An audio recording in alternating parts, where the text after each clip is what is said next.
والصلاة والسلام على سيد الأنبياء والمرسلين أما بعد فأعوذ بالله من الشيطان الرجيم بسم الله الرحمن الرحيم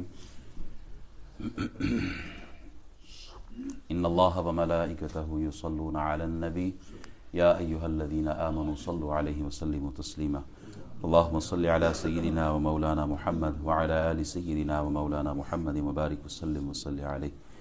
اللہ تعالیٰ کا لاکھ لاکھ شکر ادا کرتے ہیں کہ عبادت کی توفیق بخشی، نماز با جماعت پڑھی ہے اور نماز با جماعت کے بعد ہم بیٹھے ہیں قرآن کا درس سننے کے لیے تفسیر قرآن میں. اللہ تعالیٰ ہمارے اس عمل کو اپنی بارگاہ میں قبول فرمائے.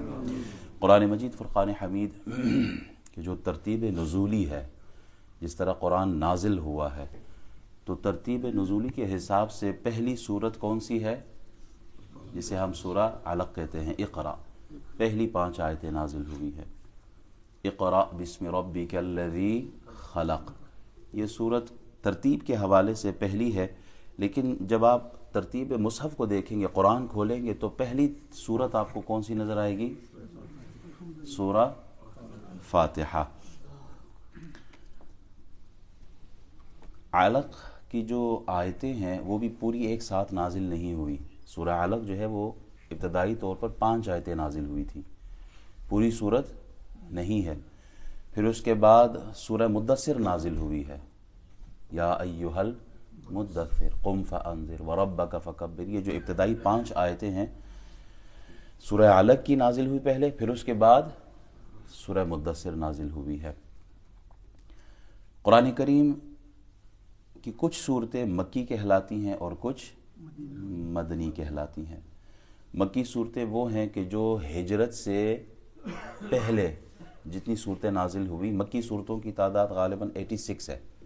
86 صورتیں جو ہے وہ ہجرت سے پہلے نازل ہوئی ہے. اور جب آپ علیہ الصلاۃ والسلام مکہ شریف سے مدینہ شریف تشریف لائے تو اس کے بعد جتنی بھی صورتیں آئیں، چاہے وہ مکے ہی میں کیوں نہ آئی ہو، چاہے وہ مدینے سے باہر ہی کیوں نہ ہو، لیکن ہجرت کے بعد جو صورتیں نازل ہوئی ہیں انہیں کیا کہتے ہیں؟ مدنی صورتیں کہتے ہیں. اور مدنی صورتوں کی تعداد اگر یہاں 86 ہے تو وہاں کتنے بچ گئے؟ 28. ٹوٹل کتنی صورتیں ہیں؟ 114 صورتیں ہیں. ماشاء اللہ. سورہ فاتحہ اتنی عظیم صورت ہے، اس کا اندازہ اس بات سے لگایا جا سکتا ہے کہ یہ وہ صورت ہے کہ جو ہجرت سے پہلے بھی رسول اللہ پہ نازل ہوئی ہے، جب آپ مدینہ شریف آئے تو اس کے بعد بھی نازل ہوئی ہے. یعنی یہ اس کا شرف ہے، اس کی عزت اور شان اور مقام مرتبہ اس صورت کا کہ یہ مکے میں بھی نازل ہوئی ہے اور مدینہ شریف میں بھی یہ صورت نازل ہوئی ہے. اسی لیے اس صورت کو 7 مثانی بھی کہا جاتا ہے. جس صورت آپ کثرت اسماء جو ہے یہ کثرت فضیلت پر دلیل ہے. جتنے زیادہ نام ہوتے ہیں اتنے ہی اس کی فضیلتیں ہوتی ہیں. ایک آدمی جو ہے وہ حافظ ہے، لیکن حافظ ہونے کے ساتھ وہ قاری بھی ہے، قاری ہونے کے ساتھ وہ علامہ بھی ہے، علامہ ہونے کے ساتھ وہ مفتی بھی ہے، وہ مفسر بھی ہے، وہ محدث بھی. بہت ساری اس کی ٹائٹل، جتنے ٹائٹل بڑھتے جاتے ہیں اتنی اس کی فضیلتیں، اس کی ویلیو اس کی بڑھتی جاتی ہے. رسول اللہ صلی اللہ علیہ وسلم کے کتنے نام ہیں، کتنے صفاتی نام ہیں. ہر صفت آپ علیہ الصلوۃ والسلام، ہر نام صفاتی نام آپ کے کمال کو بیان کرتا ہے.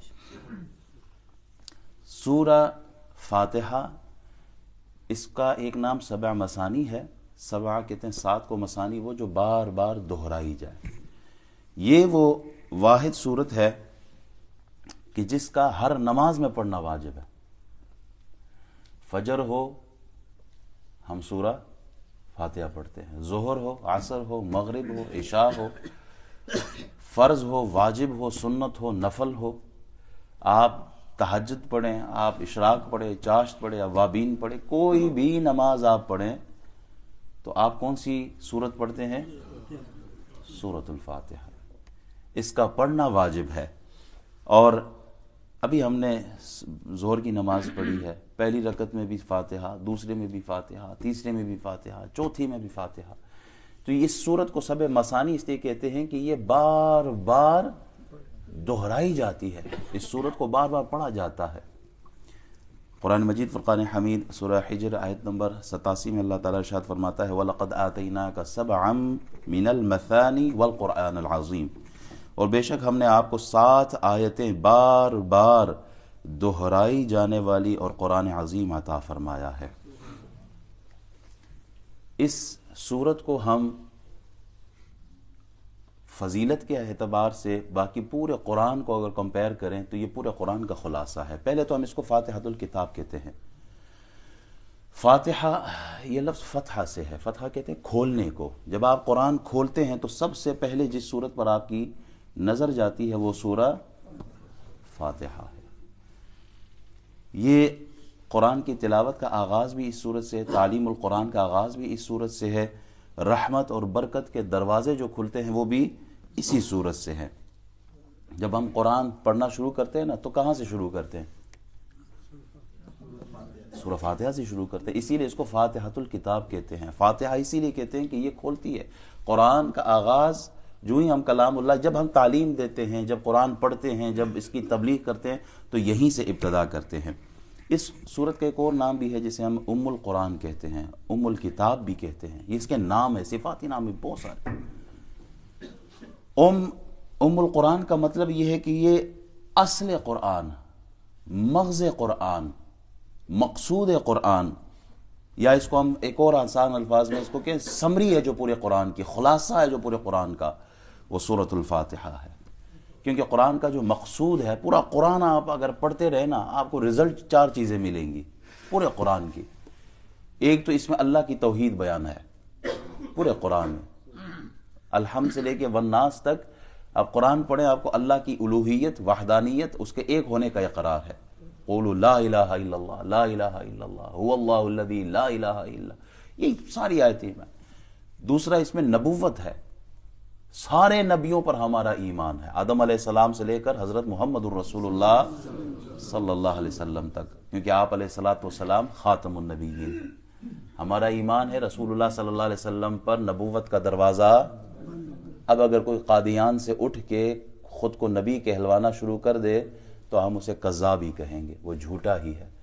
رسول اللہ صلی اللہ علیہ وسلم پر ختم نبوت، یہ جو صحرا سجایا ہے وہ اللہ نے محمد الرسول اللہ کو دیا، وہ ٹائٹل کسی اور کو نہیں مل سکتا۔ اسی عقیدے پہ زندہ رہنا ہے اور اسی عقیدے پہ مرنا ہے، چاہے 100 دلیلیں ہی کیوں نہ دے۔ امام اعظم سے نا کسی نے پوچھا تھا نا کہ کسی نے دعویٰ کیا تھا کہ میں اللہ کا نبی ہوں، تو آپ نے کہا کہ اللہ کا نبی ایک ہے، واحد، وحدہ لا شریک، ذات نے صرف خاتم النبیین محمد الرسول اللہ کو بنایا اور کوئی نہیں۔ کہا نہیں اچھا میری دلیل تو سن لو نا، I'll give you proof that I am the prophet of Allah subhanahu wa ta'ala, I am the last messenger۔ آپ نے کہا جس نے نبوت پر خاتم النبیین صلی اللہ علیہ وسلم محمد الرسول اللہ اقرار کرنے کے بعد بھی کسی سے نبوت کی دلیل مانگی، دلیل مانگتی وہ خود کافر ہو جاتا ہے۔ دلیل تو تب مانگے نا جب ہمیں کوئی شک ہو، ہمیں تو کوئی شک ہے، ہم دلیل بھی نہیں مانگتے تم سے۔ جو دلیل مانگے امام اعظم فرماتے ہیں وہ کافر ہو جاتا ہے۔ تو آخری رسول کون ہے؟ اسی عقیدے پہ زندہ رہنا ہے۔ یہ فتنہ بہت پھیل رہا ہے اس وقت اور اس ملک میں بہت زیادہ پھیل رہا ہے۔ تو ہم قادیانیت کو ہم اسلام سے خارج سمجھتے ہیں، محمد الرسول اللہ کو آخری نبی سمجھتے ہیں۔ تیسری یہ چیز ہے کہ آخرت کا ذکر ہے۔ قرآن آپ اٹھا کے دیکھیں گے کیا ملے گا اس میں؟ آخرت، آخرت، آخرت۔ جو کامیاب ہوا، ان الذین آمنوا وعملوا الصالحات لہم جنات تجری من تحتها الانہار خالدین فی، جو کامیاب ہوا ایمان لانے کے بعد، عمل صالح کے بعد، جو متقی پارسا پرہیزگار عبادت گزار تقویدار عابد زاہد رہا، اس کے لیے آخرت میں جنت ہے۔ تو آخرت کی ذکر، جنت کے ذکر ہے، جہنم کا ذکر، یہ ساری چیزیں کس سے ریلیٹڈ ہے؟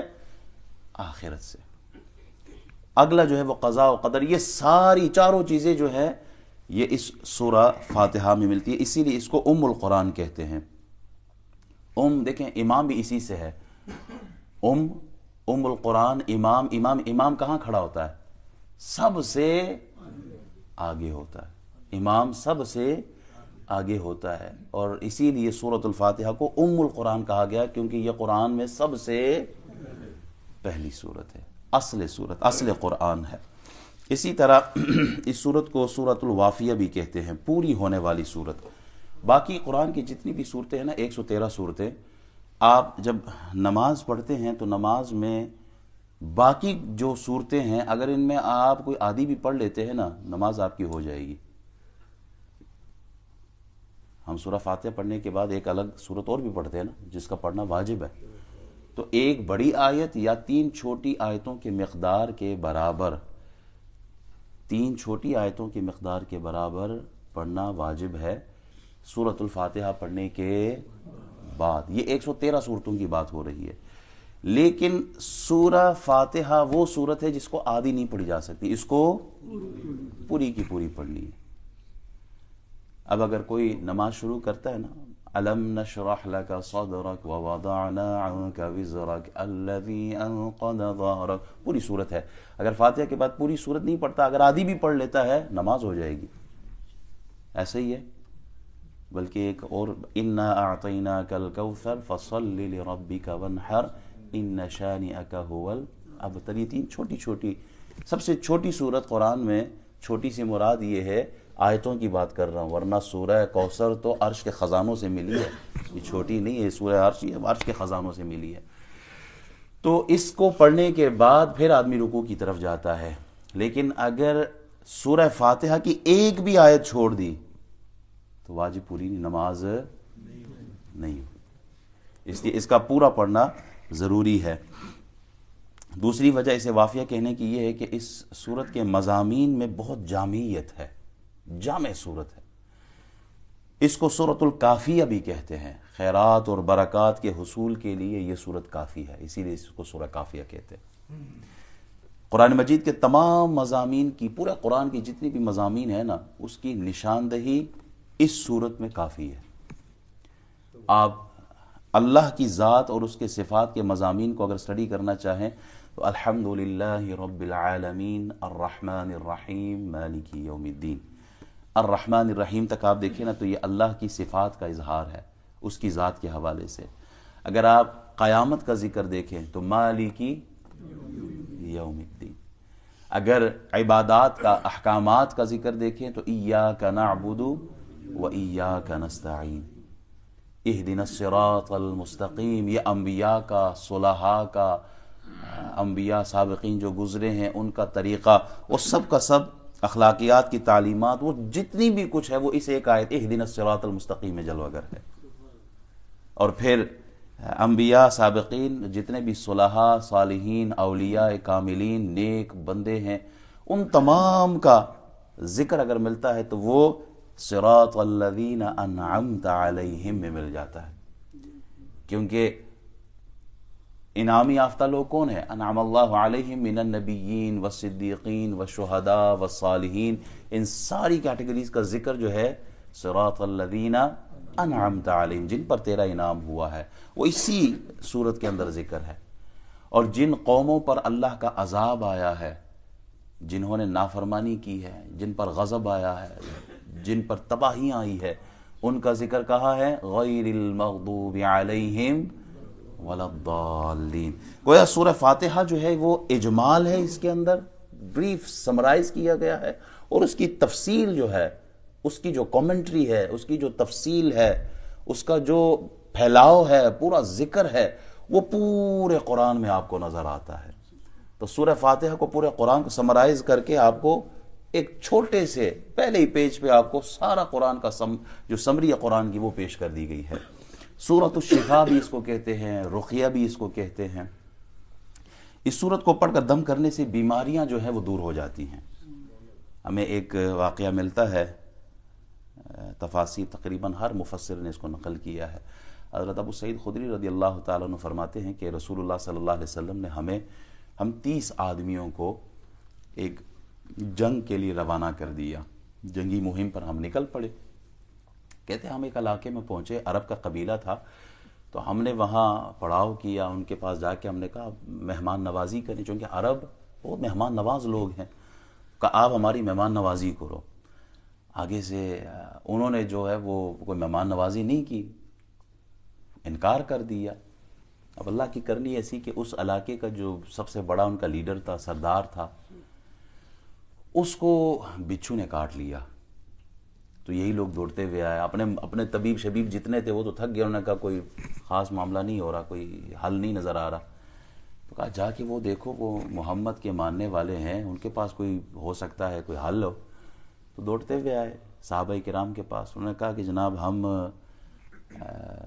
کوئی حل ہے اس کا، آپ لوگوں کے پاس کوئی دم ہے، کوئی کر سکتے ہو؟ تو حضرت ابو سعید خدری فرماتا کہ ہاں. میں نے کہا ہاں کر سکتے ہیں لیکن کریں گے نہیں اس طرح. آپ لوگوں نے مہمان نوازی کوئی نہیں کی ہے، ہمیں ضرورت ہے، تو بدلے میں کیا دو گے؟ اگر کیا چاہیے؟ اور بکریاں ہی کتنی؟ 30 بکریاں، ایک میں 32 ہے، ایک میں 30، ایک میں 40 کا بھی ذکر ہے، لیکن 30 بکریاں مانگی انہوں نے جا کے، صحابی رسول ہے، 7 مرتبہ سورہ فاتحہ دم کیا. 7 مرتبہ دم کیا. اللہ نے اس بیماری کو دور کر کے اس سردار کو شفا عطا فرما دی. اچھا وہ صحابی کہتے ہیں کہ میرے دل میں تھوڑا سا تھا کہ پتہ نہیں یہ لینا چاہیے تھا کہ نہیں. قرآن پڑھا ہے ہم نے، بدلے میں ہم نے مال لیا ہے. قرآن پڑھ کے بدلے میں مال لینا، یہ بھی اس کا بھی ایک اس کے اندر حل ہے. ہر سوال کا حل قرآن و حدیث سے مل جاتا ہے. تو انہوں نے کہا کہ قرآن پڑھا، دم کیا، پتہ نہیں یہ مال لینا میرے لیے جائز ہے کہ نہیں ہے جائز. تو ایسا کرتے ہیں تقسیم نہیں، پہلے حضور کے پاس جا کے پتہ کرتے ہیں. نبی علیہ السلام کے پاس صحابی ہے، یا رسول اللہ اس طرح کا معاملہ ہوا، بندے کو بچھو نے کاٹا تھا، ہم نے قرآن پڑھا، دم کیا، تو بدلے میں ہمیں یہ 30 بکریاں مل گئی، کیا کرنا ہے؟ حضور فرماتے ہیں ہاں یہ سورہ فاتحہ جو یہ شفا والی صورت ہے، دم جو تم نے کیا ہے ٹھیک ہے، میرا حصہ بھی نکالو. یعنی تمہیں دینے والا کون ہے؟ نعمتیں بانٹنا یہ اللہ دینے والا ہے. قاسم کون ہے؟ محمد الرسول اللہ صلی اللہ علیہ وسلم. تو بتانا یہ چاہ رہا ہوں اس صورت کے اندر اللہ نے شفا رکھی ہے. کیا تم نہیں جانتے کہ یہ تو ایک دم ہے، یہ بکریاں تقسیم کر لو اور میرا بھی کچھ حصہ بناؤ اس میں. یہ بخاری شریف کی حدیث ہے. تو اس صورت کو سورہ نور بھی کہتے ہیں. سورہ نور اس لیے کہتے ہیں کہ جبریل امین حضور کی بارگاہ میں بیٹھے ہوئے تو آسمان سے کوئی آواز ہوتی ہے. نبی علیہ السلام آپ کے نام پر ہماری جانیں قربان ہو، آپ علیہ السلام چہرہ انور جو ہے آسمان کی طرف کرتے ہیں، اٹھاتے ہیں سر. تو جبریل عرض کرتے ہیں یا رسول اللہ، یا جو آسمان کا دروازہ کھلا ہے نا یہ اس کی آواز ہے، اور آج سے پہلے کبھی بھی یہ دروازہ نہیں کھلا. آسمان میں دروازے ہوتے ہیں، آسمان میں بھی دروازے ہوتے ہیں، اعمال کا جانا آنا، رزق کا آنا، یہ سارا عمل موجود ہے. فتحت ابواب، یہ پورے قرآن میں اس کے حوالے موجود ہیں. بہرحال تو جبریل امین عرض کرتے ہیں یا رسول اللہ، اوپر یہ دروازہ جو کھلا آج سے پہلے کبھی نہیں کھلا، اور جو فرشتہ آ رہا ہے آج سے پہلے یہ کبھی بھی زمین پر نہیں آیا، پہلی دفعہ آ رہا ہے. فرشتہ آ کے عرض کرتا ہے، پہلے تو سلام کرتا ہے، اور سلام کرنے کے بعد کہتا ہے کہ آپ کو 2 ایسے نوروں کی بشارت ہے جو آپ سے پہلے کبھی کسی نبی کو اللہ نے نہیں دی. 2 نور اللہ آپ کو دے رہا ہے، اس کی بشارت لے کے آیا ہوں. وہ 2 نور کون سے ہیں؟ وہ فرشتہ کہتا ہے کہ پہلا نور فاتحۃ الکتاب، سورۃ الفاتحہ ہے، اور دوسرا نور کون سا ہے؟ سورہ بقرہ کی جو آخری 2 آیات ہیں نا، آمن الرسول بما انزل الیہ من ربہ والمؤمنون، وہ جو آخری کی 2 آیات ہیں. فرمایا یہ بھی اللہ کی طرف سے نور ہے اور اس کی بشارت لے کے آئے. جو کوئی دعا بھی مانگے گا نا اللہ تعالیٰ اس دعا کو قبول فرمائے گا. یہ ایسی 2 آیتیں ہیں، دو بشارتیں اور 2 نور ہیں، سورۃ الفاتحہ اور سورہ بقرہ کی آخری 2 آیات. حضرت ابو ہریرہ رضی اللہ تعالیٰ عنہ روایت فرماتے ہیں، کہتے ہیں کہ رسول اللہ صلی اللہ علیہ وسلم نے حضرت ابی بن کعب رضی اللہ تعالیٰ عنہ کو آواز دی. تو حضرت ابی بن کعب نماز پڑھ رہے تھے، نماز میں انہوں نے جواب کوئی نہیں دیا، اور نماز ہی جلدی انہوں نے اپنی جو نماز تھی نا کمپلیٹ کر کے حضور کی بارگاہ میں آ گئے. تو حضور نے فرمایا کہ بلایا تھا، آئے کیوں؟ نہیں. کہا یا رسول اللہ نماز پڑھ رہا تھا. تو حضور فرماتے ہیں کیا تم نے قرآن کی آیت نہیں سنی؟ استجیبوا للہ وللرسول اذا دعاکم، کہ جب تمہیں اللہ اور اس کا رسول بلائے تو آ جایا کرو. صحابی نے عرض کی یا رسول اللہ آئندہ ایسا نہیں کروں گا، جب بھی آپ بلائیں گے انشاءاللہ میں آؤں گا. تو حضور علیہ السلام فرماتے ہیں کیا تم پسند کرتے ہو کہ میں تمہیں وہ صورت بتاؤں کہ جس جیسی صورت نہ تورات میں ہے، نہ زبور میں ہے، نہ انجیل میں ہے، اور نہ ہی قرآن کے اندر اس کی کوئی مثال ہے؟ صحابی کہتے ہیں عرض کرتے ہیں یا رسول اللہ ضرور فرمائیے وہ کون سی صورت ہے؟ تو آپ علیہ الصلوۃ والسلام ارشاد فرماتے ہیں، صحابی نے عرض کی یا رسول اللہ آپ مجھے بتائیں وہ کون سی ہے؟ تو حضور فرماتے ہیں کہ تم نماز میں قرأت کرتے ہو؟ کیسے کرتے ہو قرأت؟ نماز کی قرأت کیسے کرتے ہو؟ تو کہتے ہیں یا رسول اللہ میں سورہ فاتحہ پڑھتا ہوں۔ سورہ فاتحہ انہوں نے پڑھ کے سنا دی، سورہ فاتحہ پڑھی تو حضور علیہ الصلوۃ والسلام ارشاد فرماتے ہیں، اس رب کی قسم جس کے قبضہ قدرت میں میری جان ہے، تورات، زبور، انجیل اور قرآن کسی میں بھی اس جیسی صورت نہیں ہے، یہی سبع مثانی ہے، یہی قرآن عظیم ہے جو اللہ نے مجھے عطا فرمائی ہے۔ یعنی ایسی صورت پچھلی کتابوں میں بھی نہیں تھی، اتنی اس کی فضیلت ہے۔ دو باتیں اور عرض کر کے انشاءاللہ درس ختم کرتے ہیں۔ آج فضائل ہی بیان کیے ہیں، اگلے درس سے انشاءاللہ پہلی آیت سے ہم تفسیر شروع کر دیں گے۔ در المنصور میں امام جلال الدین سیوطی رحمۃ اللہ علیہ فرماتے ہیں کہ شیطان جو ہے وہ 4 موقعوں پر بلبلا کر رویا۔ ایک تو تب چونکہ شیطان کو اللہ نے بہت پروٹوکول دیا ہوا تھا، جنت میں جانا، زمینوں پہ آنا، آسمانوں پہ جانا، جب تک اس نے نبی سے بغض اور عداوت کا اظہار نہیں کیا تھا تب تک وہ بارگاہ خداوندی میں مقبول تھا، اور جو ہی نبی کی تعظیم سے منکر ہوا ملعون لعنتی ہو گیا۔ تو رویا کب؟ جب پہلی دفعہ تب رویا جب وہ ملعون ہوا، لعنتی قرار دیا گیا۔ دوسری دفعہ جب وہ اسے نکالا گیا، ہم کہتے ہیں اعوذ باللہ من الشیطان الرجیم، مردود ٹھہرا، اسے اتارا گیا۔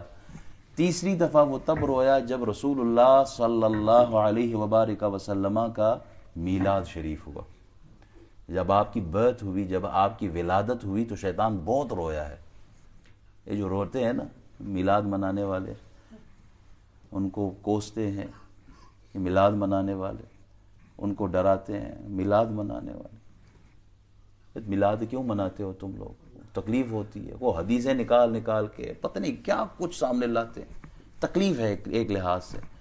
تو ہم کہتے ہیں بابا یہ تکلیف تو شیطان کو کوئی 1400-1500 سال پہلے ہوئی تھی، اثر ابھی تک کیوں باقی ہے؟ تو تکلیف جو ہے حضور کی ولادت پر کس کو ہوئی تھی؟ شیطان کو، رویا تھا وہ۔ میلاد منانے والوں پر فتوے لگانا، ہم میلاد، آپ غور کریں، ہم جب میلاد کا جلسہ کرتے ہیں تو میلاد النبی صلی اللہ علیہ وسلم کے اجتماع میں، جلسے میں کیا کوئی غیر شرعی کام ہوتا ہے؟ قرآن کی تلاوت ہوتی ہے، رسول اللہ کی نعت پڑھی جاتی ہے، حضور کی سیرت اور صورت، آپ کی تعلیمات، معجزات کا ذکر ہوتا ہے، آخر میں دعا ہوتی ہے، لنگر کھلایا جاتا ہے۔ اس میں کون سی بری بات ہے؟ کون سی بری بات ہے جس پر فتوے لگائے جاتے ہیں؟ تو شیطان رویا تھا حضور کے میلاد منانے پر، ہم اسی لیے خوشی مناتے ہیں حضور کی آمد پر۔ چوتھی دفعہ شیطان کب رویا تھا؟ جب اللہ نے سورۃ الفاتحہ نازل فرمائی تھی۔ یہ 4 موقع ہیں جب شیطان رویا ہے۔ رسول اللہ صلی اللہ علیہ وسلم ارشاد فرماتے ہیں، رب العالمین جل وعلا نے مجھ پر 4 چیزیں عرش کے نیچے والے خاص خزانوں سے مجھے عطا کی ہے۔ 4 چیزیں، عرش کے نیچے والے خاص خزانے، 4 چیزیں کون سی؟ فرماتے ہیں آیت الکرسی، قرآن میں سب سے اعلیٰ درجے کی، ویسے تو ہر آیت اعلیٰ ہے اللہ کی طرف سے، جو سب سے بڑی آیت جسے کہا جاتا ہے وہ آیت الکرسی ہے۔ آپ آیت الکرسی پڑھ کر سویا کریں، سب کچھ اللہ کے حوالے کر کے، کہا مال چوری نہیں ہوتا۔ آیت الکرسی کی تلاوت فرض نماز کے بعد کیا کرے، کہا اسے جنت نصیب ہوتی ہے۔ جو آدمی آیت الکرسی فرض نماز کے بعد پڑھتا ہے، حضور فرماتے ہیں اس بندے اور جنت کے درمیان صرف موت بیچ میں ہے۔ اس کی فضیلت کتنی ہے، یہ عرش کے خزانوں میں سے ہے۔ ادھر آپ نے فرض نماز پڑھی تو آپ آیت الکرسی کی تلاوت کریں، کوشش کریں کہ آیت الکرسی آپ کی زبان پہ آٹومیٹکلی جاری ہو۔ تو جو آدمی اس کی عادت بنا لیتا ہے، نبی علیہ الصلوۃ والسلام ارشاد فرماتے ہیں کہ اس کے اور جنت کے درمیان صرف موت بیچ میں، ادھر آپ کی موت ہوئی، آپ کی روح بہترین مقام پر۔